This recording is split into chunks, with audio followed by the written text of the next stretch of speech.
আব্দুল্লাহ ইবনে মুবারক রাহিমাহুল্লাহ কাফেলা থেকে একটু পেছনে চলে আসছে, কাফেলা আগে আগে চলছে। আব্দুল্লাহ ইবনে মুবারক রাহিমাহুল্লাহ পেছনে পেছনে চলছে, কাফেলা আগে আগে চলছে। কাফেলা তো খালি হাতে যায় না, কাফেলার সাথে খাবার দাবার এবং নিত্য প্রয়োজনীয় সবগুলো জিনিসপত্র থাকে। তো খাবার দাবার নিয়েছিল, প্রতিমধ্যে অর্ধেক যে একটা মুরগি মারা গিয়েছিল। মুরগি মারা যাওয়ার ফলে সে মুরগিটা কাফেলার লোকজন একটা ডাস্টবিনের মধ্যে সুনির্দিষ্ট একটা স্থানে ফেলে দিয়েছিল। আব্দুল্লাহ ইবনে মুবারক রাহিমাহুল্লাহ সেই ঘটনা দেখছিল, আশ্চর্য হয়ে দেখছিল। দেখছে কাফেলার লোক যখন মরা মুরগিটা ফেলে দিয়েছে, সাথে সাথে একটা মহিলা আসছে, আগন্তুক একটা মহিলা এসে সে মরা মুরগিটা নিয়ে চলে গেছে। কাপড়ের মধ্যে লেপটে কেউ না দেখে মতো খুব তাড়াতাড়ি করে চলে গেছে। কিন্তু আব্দুল্লাহ ইবনে মুবারক রাহিমাহুল্লাহ যেহেতু পেছনে ছিল, দেখে ফেলছে। আব্দুল্লাহ ইবনে মুবারক রাহিমাহুল্লাহ আশ্চর্য হয়ে গেছে, আমরা মুরগি নিয়েছিলাম, মারা গিয়েছে, সেটা ফেলে দিয়েছি, ওই মহিলা কেন মরা মুরগি খুঁজে নিয়ে এত তাড়াহুড়ো করে কেন চলে গেল? আব্দুল্লাহ ইবনে মুবারক রাহিমাহুল্লাহ এখন সে মহিলার খুঁজে ছুটে গেল, মহিলাকে খুঁজতে খুঁজতে একটা বাড়ির মধ্যে পেল এবং মহিলাকে জিজ্ঞাসা করছে, বোন আমার, আমি দেখেছি আমার কাফেলার লোক একটা মরা মুরগি ফেলে দিয়েছে, তুমি সেটা কুড়িয়ে বাসার মধ্যে নিয়ে আসছো কেন? তুমি মরা মুরগি বাসার মধ্যে নিয়ে আসছো, তুমি কি জানো না মরা মুরগি খাওয়া হারাম? তখন ওই মেয়ে কোনো রকম বলতে চাচ্ছে না, কি কারণে আনছে সেটা কোনো রকম বলতে চাচ্ছে না। আব্দুল্লাহ ইবনে মুবারক রাহিমাহুল্লাহ বেশ জোরাজুরি করবার পর সে বলছে, ইয়া আইয়ুহাল্লাযীনা আমানু সাল্লু আলাইহি ওয়া সাল্লিমু তাসলিমা আল্লাহুম্মা সাল্লি আলা সাইয়্যিদিনা মাওলানা মুহাম্মদ ওয়া আলা আলি সাইয়্যিদিনা।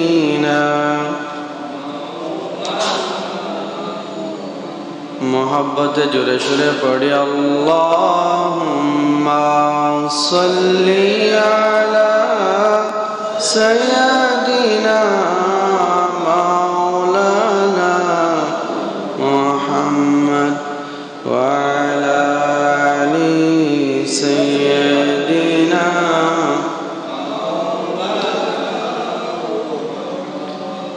हबीबे किबरिया तुम हो, शफीए आसिया तुम हो। हबीबे किबरिया तुम हो, शफीए आसिया तुम हो। तुम्हें छोड़कर कहाँ जाओ,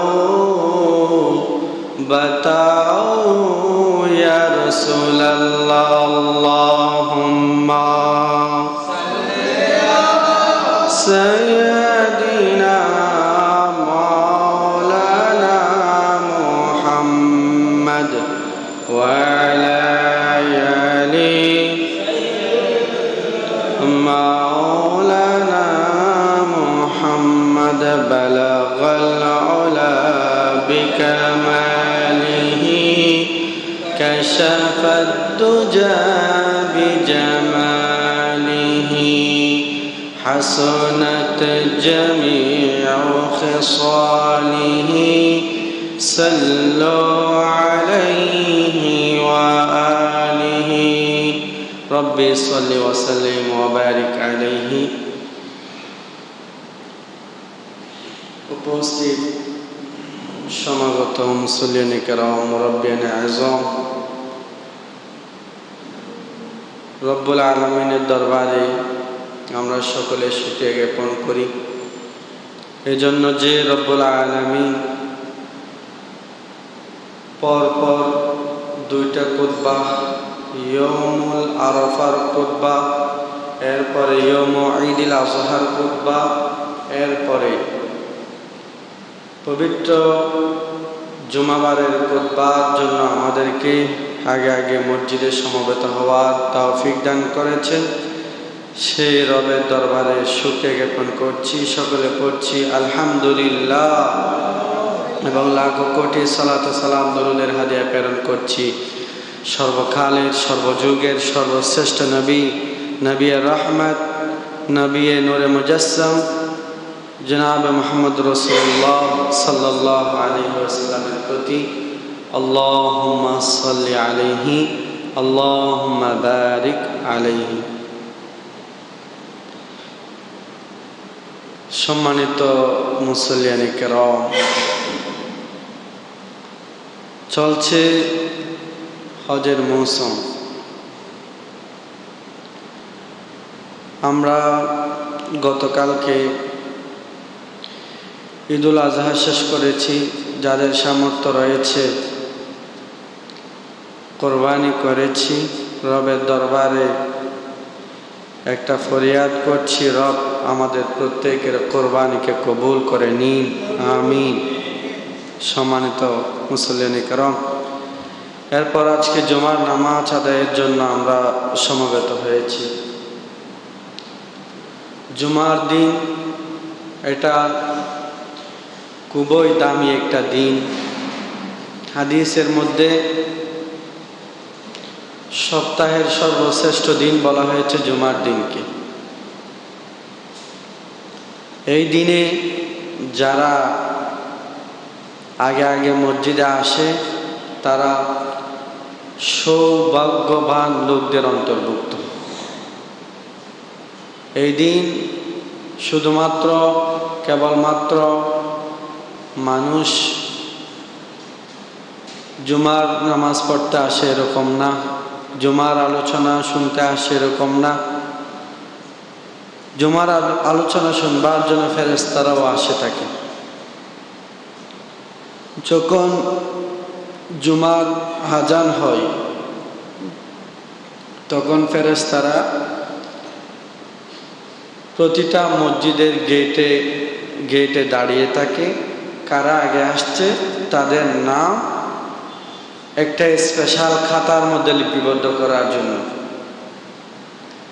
যারা খুতবা শুরু হওয়ার আগে মসজিদে আসে তাদের নাম সেই সুনির্দিষ্ট ফেরেশতাগুলা সুনির্দিষ্ট খাতার মধ্যে লিপিবদ্ধ করে নেন। সুবহানাল্লাহ। তাই জুমার দিন এটাকে বাকি দিনগুলোর মতো মনে করলে হবে না। এটা সপ্তাহের সর্বশ্রেষ্ঠ দিন। এই দিনকে আমাদেরকে স্পেশাল মনে করতে হবে। এই দিনে পরিপাটি হয়ে গোসল করে সুগন্ধিযুক্ত হয়ে রবকে সন্তুষ্ট করবার জন্য, রবকে রাজি খুশি করবার জন্য মসজিদে আগমন করতে হবে।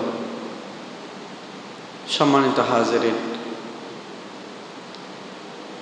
আমরা সকলে মসজিদে আসি। মসজিদে এসে আমরা খানায়ে কাবার দিকে হয়ে নামাজ পড়ি। এমন একটা মুমিন, এমন একটা মুসলমান পাওয়া যাবে না যার অন্তরে আল্লাহর ঘরের প্রেম নেই।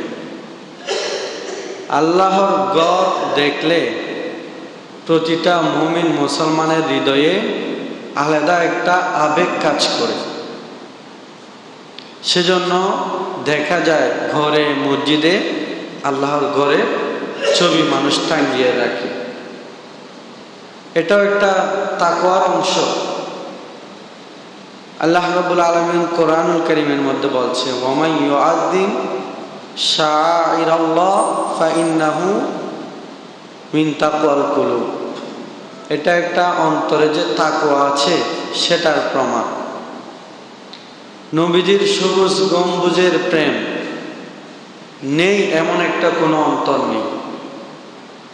আমাদের সকলের কামনা বাসনা আল্লাহর ঘরে গিয়ে বসে থাকি, আল্লাহর ঘরে গিয়ে আল্লাহকে পাগলের মতো খুঁজি, রসুলের সবুজ গম্বুজে গিয়ে রসুলকে আমরা সালাত ও সালাম পেশ করি, এটা প্রতিটা হৃদয়ের কামনা এবং বাসনা। কিন্তু সবাই তো যেতে পারে না। আল্লাহ যাকে কবুল করে সেই কেবলমাত্র শুধুমাত্র যেতে পারে। সবার সামর্থ্য নাই বা অন্য কোনো একটা অসুবিধা, সেজন্য সবাই যেতে পারে না। তাই আজকে আমি এমন কতিপয় আমল নিয়ে আলোচনা করব, যে আমলগুলা করলে হজ ও উমরার সওয়াব মিলে। সুবহানাল্লাহ। আল্লাহ রাব্বুল আলামিন এই আমলগুলা কাদের জন্য রেখেছেন? আল্লাহ রাব্বুল আলামিন এই আমলগুলা তাদের জন্য রেখেছেন যাদের মনে, যাদের হৃদয়ের মণিকোটায় আল্লাহর ঘরের প্রেম, পাশাপাশি রাসূলুল্লাহর সবুজ গম্বুজের প্রেম থাকা সত্ত্বেও যারা মদিনায় যেতে পারবে না, আল্লাহর ঘরে যেতে পারবে না, তাদের জন্য এই আমলগুলা রয়েছে। বলছে, তোমরা যারা মক্কা মদিনায় হজ ও উমরা পালনের জন্য যেতে পারছো না, তোমরা এই আমলগুলা করো, তাহলে আল্লাহ তোমাদের আমলনামার মধ্যে সেই কবুল হওয়া হজ ও উমরার সওয়াব দান করবেন। সুবহানাল্লাহ। এক নাম্বার আমল, বাসা থেকে নামাজ আদায়ের জন্য ওযু করে বের হওয়া। রাসূলুল্লাহ সাল্লাল্লাহু আলাইহি সাল্লাম বলছেন, কোন বান্দা যদি নামাজ আদায়ের জন্য, বিশেষ করে 5 ওয়াক্ত নামাজ আদায়ের জন্য ওযু করে ঘর থেকে বের হয়, তাহলে আল্লাহ রাব্বুল আলামিন তার আমলনামার মধ্যে কবুল হওয়া হজ ও কবুল হওয়া উমরার সওয়াব দান করবেন। সুবহানাল্লাহ। হাদিসটি সুনানে আবু দাউদের 558 নম্বর হাদিস। বর্ণনা করেছেন আবু উমামা বাহিলি রাদিয়াল্লাহু তাআলা আনহু, আন্না রাসূলুল্লাহ সাল্লাল্লাহু আলাইহি ওয়াসাল্লাম قال, রাসূলুল্লাহ সাল্লাল্লাহু আলাইহি ওয়াসাল্লাম বলেছেন, মান খরাজা মিন বাইতিহি মুতাতাহহিরান ইলা সালাতিন মাকতুবাতিন, যে ব্যক্তি ঘর থেকে ওযু করে 5 ওয়াক্ত নামাজ আদায়ের জন্য বের হবে, ফাআজরুহু কাআজরিল হাজ্জিল মুহরিম, আল্লাহ রাব্বুল আলামিন তার আমলনামার মধ্যে ইহরাম পরিহিত হাজির সওয়াব দান করবেন। সুবহানাল্লাহ। ওয়ামান খরাজা ইলা তাসবিহিদ দুহা লা ইউনসিবুহু ইল্লা ইয়াহু ফাআজরুহু কাআজরিল মুতামিরি, আর যে ব্যক্তি চাষতের নামাজ আদায় করার জন্য বের হবে, আল্লাহ রাব্বুল আলামিন তার আমলনামার মধ্যে কাআজরিল মুতামির, ইহরাম পরিহিত একজন উমরাকারীর সওয়াব প্রতিদান দান করবেন। সুবহানাল্লাহ। শর্ত কি? ওয়া সালাতুন আলা আথারি সালাতিন লা লাকবা বাইনাহুমা কিতাবুন ফি ইল্লিয়িন, এটা মর্যাদাপূর্ণ সুউচ্চ একটা স্থান। মানুষ মরে গেলে, মানুষ ইন্তেকাল হয়ে গেলে, তখন মানুষের রূহটা হয়তো ইল্লিয়িনে চলে যায়, হয়তো সিজ্জিনে চলে যায়। ইল্লিয়িনে কাদের রূহ চলে যায় জানেন? যারা আল্লাহর প্রিয় ভাজন, যারা আল্লাহর প্রিয় বান্দা, তাদের রূহটা আল্লাহ ফেরেশতাদের মাধ্যমে ইল্লিয়িনে পৌঁছে দেন। আর যারা বদকার, যারা এই দুনিয়াতে রবের দেওয়া সবগুলা নিয়ামত ভোগ করার পরেও রবের সন্তুষ্টি অর্জন করতে পারে নাই, তাদের রূহকে আল্লাহ ফেরেশতাদের মাধ্যমে সিজ্জিনের মধ্যে পাঠিয়ে দেন। সম্মানিত হাজিরিন, তাহলে 1 নাম্বার আমল, যে আমল করলে হজ ও উমরার সওয়াব পাওয়া যাবে, সে আমলের নাম কি বলছিলাম? ওযু করে নামাজ আদায়ের জন্য মসজিদে আসা। আর যে ব্যক্তি চাষতে নামাজ পড়বে, তার আমলনামার মধ্যে আল্লাহ একজন ইহরাম পরিহিত উমরাকারী সওয়াব দান করবেন। 2 নাম্বার, ইশরাকের নামাজ আদায় করা। ইশরাকের নামাজ হচ্ছে ফজরের পরে, ফজরের নামাজ জামাত সহকারে আদায়ের পরে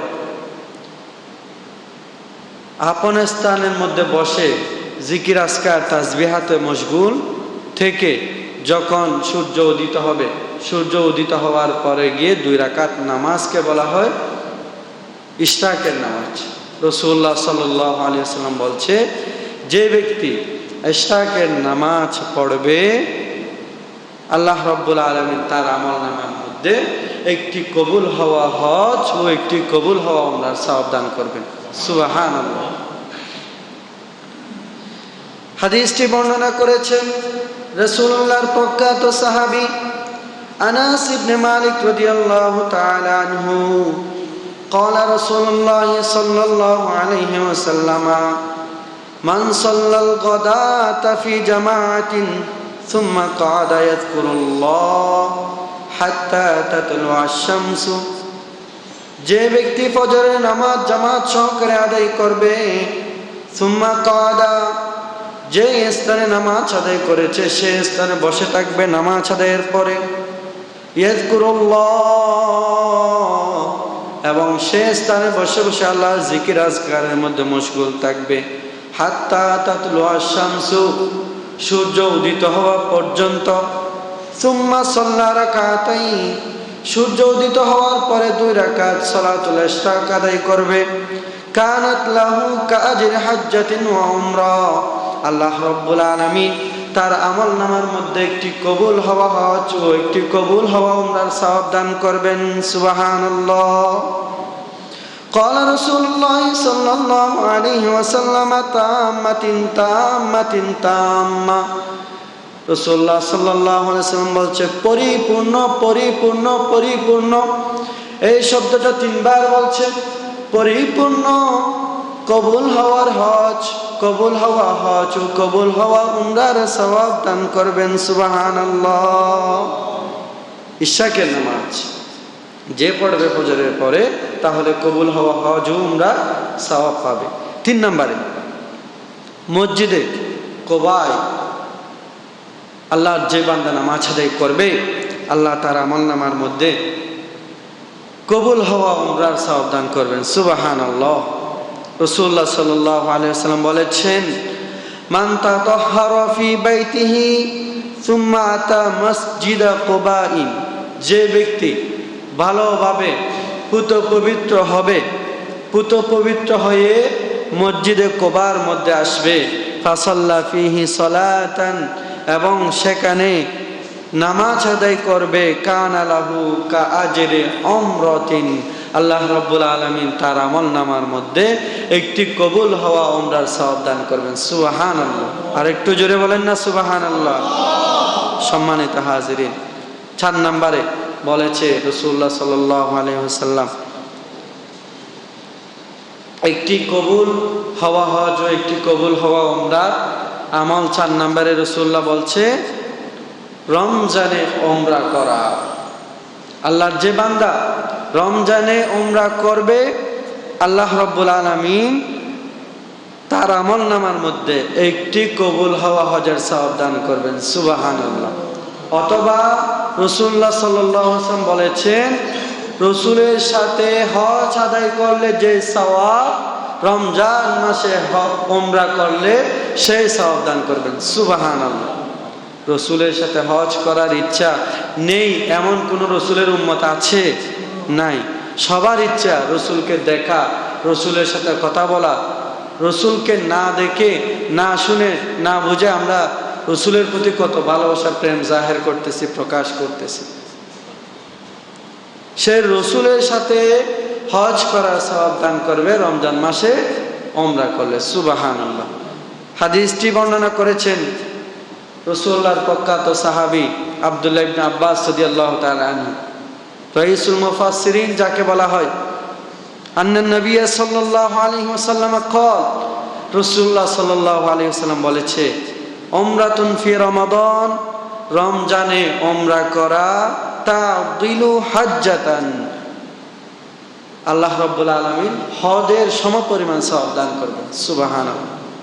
আও হাজ্জাতা মাই, রাসূলুল্লাহ সাল্লাল্লাহু আলাইহি ওয়াসাল্লাম বলেছেন, অথবা আমার সাথে কোন হাজী যদি হজ করে যে সওয়াব পাবে আল্লাহ রাব্বুল আলামিন ওই বান্দার আমলনামার মধ্যে তত সওয়াব দান করবেন। সুবহানাল্লাহ।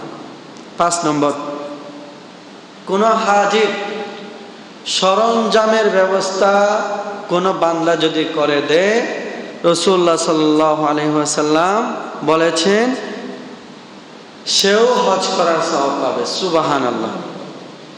যায়েদ ইবনে খালেদ আল জুহানি রাদিয়াল্লাহু তাআলা আনহু থেকে বর্ণিত একটা হাদিসের মধ্যে আসছে, ক্বালা রাসূলুল্লাহ সাল্লাল্লাহু আলাইহি ওয়াসাল্লাম, রাসূলুল্লাহ সাল্লাল্লাহু আলাইহি ওয়াসাল্লাম বলেছেন, মান জাহাজা গাজিয়ান, যে ব্যক্তি কোন মুজাহিদকে হজের, যে ব্যক্তি কোন মুজাহিদকে জিহাদের সরঞ্জামের ব্যবস্থা করে দিবে, ওই মুজাহিদ জিহাদ করে যে সওয়াব পাবে, আর যে ব্যক্তি সরঞ্জামের ব্যবস্থা করে দিয়েছে সেই ব্যক্তিও তার সমপরিমাণ সওয়াব পাবে। সুবহানাল্লাহ।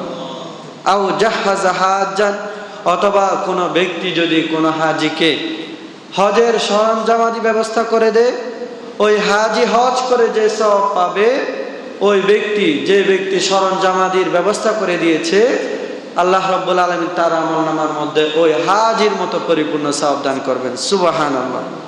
আও খালাফাহু ফি আহলিহি, অথবা কোনো একজন ব্যক্তি হজে গিয়েছে, হজে থাকাকালীন সময়ে কোনো ব্যক্তি যদি তার পরিবারের দেখভাল করে, দেখাশোনা করে, রাসূলুল্লাহ সাল্লাল্লাহু আলাইহি ওয়াসাল্লাম বলেছে আল্লাহ রাব্বুল আলামিন তাকেও পরিপূর্ণ একটা হজের সওয়াব দান করবেন। সুবহানাল্লাহ। আও ফাত্তারা সাইমান, অথবা কোনো ব্যক্তি যদি রোজাদারকে ইফতার করায়, কানা লাহু মিসলু উজুরিহিম, রোজাদার ব্যক্তি রোজা রেখে যে সওয়াব পেয়েছে আর যে ব্যক্তি ইফতার করিয়েছে তার আমলনামার মধ্যে আল্লাহ রাব্বুল আলামিন রোজাদারের রোজা রাখার পরিমাণ সওয়াব এবং প্রতিদান দান করবেন। সুবহানাল্লাহ। গায়রা আন তাকিসা মিন উজুরিহিম শাইউন, রাসূলুল্লাহ সাল্লাল্লাহু আলাইহি সাল্লাম সাহাবায়ে কেরামদেরকে যখন রাসূলুল্লাহ সাল্লাল্লাহু আলাইহি ওয়াসাল্লাম সাহাবায়ে কেরামদেরকে যখন এই কথা বলছিল, রোজাদারকে ইফতার করালে রোজাদারের সমপরিমাণ সওয়াব, হাজিদের সরঞ্জামাদের ব্যবস্থা করে দিলে পরিপূর্ণ হজের সওয়াব, এবং আলায়ে কালিমাতুল্লাহর জন্য, মুজাহিদের জন্য হজের সরঞ্জামাদির ব্যবস্থা করে দিলে ওই মুজাহিদের সমপরিমাণ সওয়াব, তখন কিছু কিছু সাহাবী জিজ্ঞাসা করছে, ইয়া রাসূলুল্লাহ, ইয়া হাবিবাল্লাহ, ওই ব্যক্তিদের, ওই লোকদেরকে যে সওয়াব প্রদান করা হবে সেগুলোকে আমাদের আমলনামা থেকে কেটে তাদের আমলের মধ্যে দেওয়া হবে? তখন রাসূলুল্লাহ সাল্লাল্লাহু আলাইহি ওয়াসাল্লাম বলছেন, না, তোমাদের প্রতিদান থেকে, তোমাদের সওয়াব থেকে কোনো একটু কমানো হবে না, কোনো প্রতিদান, কোনো সওয়াব তোমাদের আমলনামা থেকে কাটা ছাড়া, কমানো ছাড়া তাদেরকে সেই সওয়াবটা দেওয়া হবে। সুবহানাল্লাহ। 6 নম্বরে রাসূলুল্লাহ সাল্লাল্লাহু আলাইহি ওয়াসাল্লাম বলেছে, আল্লাহর কোন বান্দা যদি ইলম অর্জনের জন্য মসজিদে যায়, তাহলে আল্লাহ রাব্বুল আলামিন তার আমলনামার মধ্যে পরিপূর্ণ একটা হজের সওয়াব দান করবেন। সুবহানাল্লাহ। এই হাদিসটা বর্ণনা করেছে আবি হুমামা রাদিয়াল্লাহু তাআলা আনহু, মান গাদা ইলাল মসজিদ, যে ব্যক্তি শুধুমাত্র কল্যাণ, শিক্ষালাভ বা দ্বীনি ইলম অর্জনের জন্য মসজিদে যাবে, কানা লাহু কাআজরি হাজ্জিন তাম্মান হিজ্জাতু, আল্লাহ রাব্বুল আলামিন তার আমলনামার মধ্যে পরিপূর্ণ একটা হজের সওয়াব দান করবেন। সুবহানাল্লাহ। আমরা মসজিদে আসছি, জুমার দিন আগে আগে মসজিদে আসছি, কারণ কি? আমি এখানে বসে কোরআন সুন্নাহ থেকে কিছু কথা বলবো, আপনারা শুনবেন, আমল করবেন, আমিও আমল করব, সেই নিয়তেই তো, এই নিয়তে যেহেতু আমরা আসছি, এই রাসূলুল্লাহ সাল্লাল্লাহু আলাইহি ওয়াসাল্লামের এই হাদিস থেকে আমি এটা বলতে পারি, আপনাদের আমলনামার মধ্যে আল্লাহ একটা কবুল হওয়া হজের সওয়াব দান করেছেন। সুবহানাল্লাহ। তাছাড়া একটু আগেও বলেছিলাম, যে ব্যক্তি পবিত্র হয়ে আল্লাহর ঘর মসজিদে আসবে, এবং 5 ওয়াক্ত ফরজ নামাজ আদায় করবে, তার আমল নামার মধ্যেও আল্লাহ একটি কবুল হওয়া হজ ও উমরার সওয়াব দান করবেন। সুবহানাল্লাহ। তাহলে এই হাদিসের ভিত্তিতেও আমি বলতে পারি, আপনারা মসজিদে এসেছেন আল্লাহর হুকুম পালনের জন্য, নামাজ আদায়ের জন্য, জুমা পড়ার জন্য, ফরজ আদায়ের জন্য, তাহলে রসুলের সেই হাদিস অনুযায়ী আমি এই কথা বলতে পারি, আপনাদের আমল নামার মধ্যে প্রতিটা কদমে কদমে তো আল্লাহ আপনার মর্যাদা বৃদ্ধি করেছেন, সাথে সাথে আপনার আমল নামার মধ্যে হজ এবং উমরারও সওয়াব দান করেছেন। সুবহানাল্লাহ। সম্মানিত হাজিরিন, খারাপ কাজের জন্য কোনো গুনাহ, আমরা যদি কোনো নেক কাজে নিয়ত করি, সেই নেক কাজ না করলেও আল্লাহ রাব্বুল আলামিন ফেরেশতাদেরকে বলে, ফেরেশতা দাও। সুবহানাল্লাহ। আল্লাহ শুধু দিতে চায় আমাদেরকে, আমরা নিতে জানি না। পুরো কোরআন খতম দেওয়া, এগুলো সাহাবায়ে কেরামের জামানায় সাহাবাদের ঈমান যেহেতু খুবই উচ্চ পর্যায়ে ছিল, তাদের জন্য কষ্টকর ছিল না। কিন্তু আমরা এখন কোরআন পড়তে জানি না, বা সময়ের অভাবে আমরা কোরআন খতম দিতে জানি না, কোরআন খতম দিতে জানি না। কিন্তু সেই কোরআন খতমের সওয়াব থেকে যাতে আমরা বঞ্চিত না হই, রাসূলুল্লাহ সাল্লাল্লাহু আলাইহি ওয়াসাল্লাম বলছে, উম্মত আমার, তোমরা একবার সূরাতুল ফাতিহা, 3 বার সূরাতুল ইখলাস পড়ো, তোমাদের আমল নামার মধ্যে আমি পরিপূর্ণ কোরআন তেলাওয়াতের সওয়াব দান করব। সুবহানাল্লাহ। শুধু দিতেই চাই আল্লাহ রাব্বুল আলামিন, আমাদেরকে এগুলা গ্রহণ করতে হবে, বুঝে নিতে হবে। সম্মানিত হাজিরিন, 7 নম্বরে যে আমল করলে হজ, উমরা, জিহাদ সব কিছুর সওয়াব পাওয়া যায়, সেটা হচ্ছে মা বাবার খেদমত করা। মা বাবা খেদমত করা।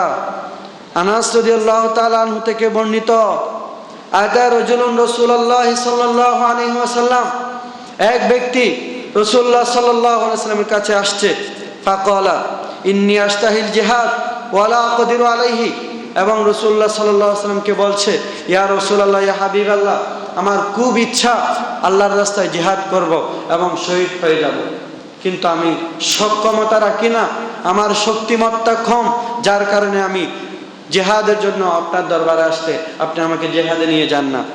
তখন রাসূলুল্লাহ সাল্লাল্লাহু আলাইহি ওয়াসাল্লাম বলছে, হাল বাকিয়া মিন ওয়ালিদাইকা আহাদুন, ভাই আমার, তোমার বাসার মধ্যে কি তোমার মা বাবা কেউ আছে?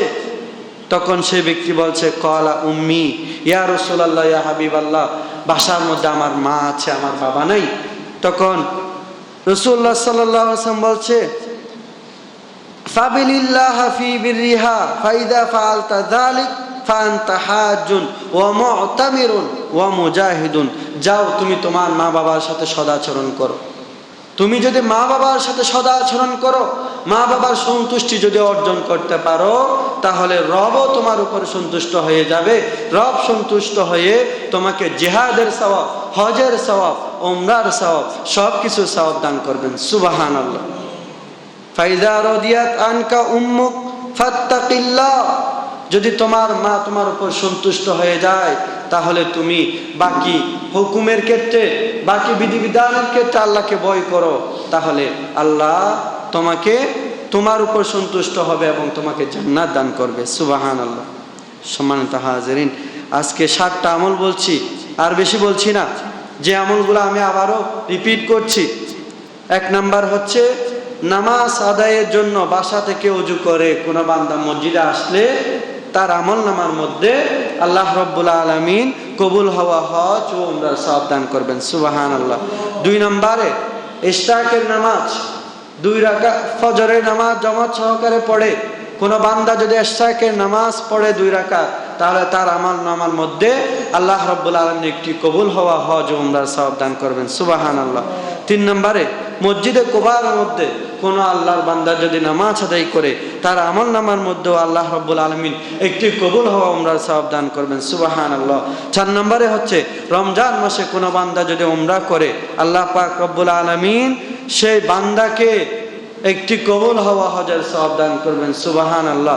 অথবা রাসূলের সাথে হজ করলে যে সওয়াব, সেই সওয়াব দান করবেন। 5 নম্বরে কোনো হাজির সরঞ্জামের ব্যবস্থা করে দিলে আল্লাহ রাব্বুল আলামিন তাকেও হজের সমপরিমাণ সওয়াব দান করবেন। সুবহানাল্লাহ। 6 নম্বরে ইলম অর্জনের জন্য আগে আগে মসজিদে আসতে। ইলম অর্জনের জন্য মসজিদে আসলে তাহলে তাকেও আল্লাহ রাব্বুল আলামিন উমরা এবং হজের পরিপূর্ণ সওয়াব দান করবেন। সুবহানাল্লাহ। 7 নম্বরে মা বাবার খেদমত করলে আল্লাহ রাব্বুল আলামিন হজের সওয়াব, জিহাদের সওয়াব, উমরার সওয়াব এবং রবের সন্তুষ্টি সব কিছুই মা বাবার খেদমতের মধ্যে রেখে দিয়েছেন। সুবহানাল্লাহ। এই আমলগুলো আমরা করবার জন্য চেষ্টা করব। যেমন হজ এবং উমরা না করেও হজ এবং উমরা সওয়াবের আশা করেছেন রাসূলুল্লাহর এক প্রখ্যাত তাবী আব্দুল্লাহ ইবনে মুবারক রাহিমাহুল্লাহ। তার কথা শুনি না এমন মানুষ আমরা খুবই কম আছি। বিদায়া ওয়ান নিহায়া এই গ্রন্থের মধ্যে আসছে এই ঘটনাটা। আব্দুল্লাহ ইবনে মুবারক রাহিমাহুল্লাহ রাসূলুল্লাহর বিশিষ্ট তাবী, যে অনেকগুলো সাহাবীর সংস্পর্শ অর্জন করেছে, সোহবত লাভ করেছে। তিনি একবার কাফেলার সাথে হজে যাচ্ছিলেন। কাফেলার সাথে হজে যাওয়ার সময় যেতে যেতে অর্ধেক যখন গিয়েছিল, আব্দুল্লাহ ইবনে মুবারক রাহিমাহুল্লাহ কাফেলা থেকে একটু পেছনে চলে আসছে, কাফেলা আগে আগে চলছে। আব্দুল্লাহ ইবনে মুবারক রাহিমাহুল্লাহ পেছনে পেছনে চলছে, কাফেলা আগে আগে চলছে। কাফেলা তো খালি হাতে যায় না, কাফেলার সাথে খাবার দাবার এবং নিত্য প্রয়োজনীয় সবগুলো জিনিসপত্র থাকে। তো খাবার দাবার নিয়েছিল, প্রতিমধ্যে অর্ধেক যে একটা মুরগি মারা গিয়েছিল। মুরগি মারা যাওয়ার ফলে সে মুরগিটা কাফেলার লোকজন একটা ডাস্টবিনের মধ্যে সুনির্দিষ্ট একটা স্থানে ফেলে দিয়েছিল। আব্দুল্লাহ ইবনে মুবারক রাহিমাহুল্লাহ সেই ঘটনা দেখছিল, আশ্চর্য হয়ে দেখছিল। দেখছে কাফেলার লোক যখন মরা মুরগিটা ফেলে দিয়েছে, সাথে সাথে একটা মহিলা আসছে, আগন্তুক একটা মহিলা এসে সে মরা মুরগিটা নিয়ে চলে গেছে। কাপড়ের মধ্যে লেপটে কেউ না দেখে মতো খুব তাড়াতাড়ি করে চলে গেছে। কিন্তু আব্দুল্লাহ ইবনে মুবারক রাহিমাহুল্লাহ যেহেতু পেছনে ছিল, দেখে ফেলছে। আব্দুল্লাহ ইবনে মুবারক রাহিমাহুল্লাহ আশ্চর্য হয়ে গেছে, আমরা মুরগি নিয়েছিলাম, মারা গিয়েছে, সেটা ফেলে দিয়েছি, ওই মহিলা কেন মরা মুরগি খুঁজে নিয়ে এত তাড়াহুড়া করে কেন চলে গেল? আব্দুল্লাহ ইবনে মুবারক রাহিমাহুল্লাহ এখন সে মহিলার খুঁজে ছুটে গেল। মহিলাকে খুঁজতে খুঁজতে একটা বাড়ির মধ্যে পেল এবং মহিলাকে জিজ্ঞাসা করছে, বোন আমার, আমি দেখেছি আমার কাফেলার লোক একটা মরা মুরগি ফেলে দিয়েছে, তুমি সেটা কুড়িয়ে বাসার মধ্যে নিয়ে আসছো, কেন তুমি মরা মুরগি বাসার মধ্যে নিয়ে আসছো? তুমি কি জানো না মরা মুরগি খাওয়া হারাম? তখন ওই মেয়ে কোনো রকম বলতে চাচ্ছে না, কি কারণে আনছে সেটা কোনো রকম বলতে চাচ্ছে না। আব্দুল্লাহ ইবনে মুবারক রাহিমাহুল্লাহ বেশ জোরাজুরি করবার পর সে বলছে, ভাই আমার বাবা কিছুদিন আগে ইন্তেকাল করেছে, আমার মা বিধবা, আমার মায়ের একমাত্র মেয়ে আমি, আমার কোনো ভাই নেই।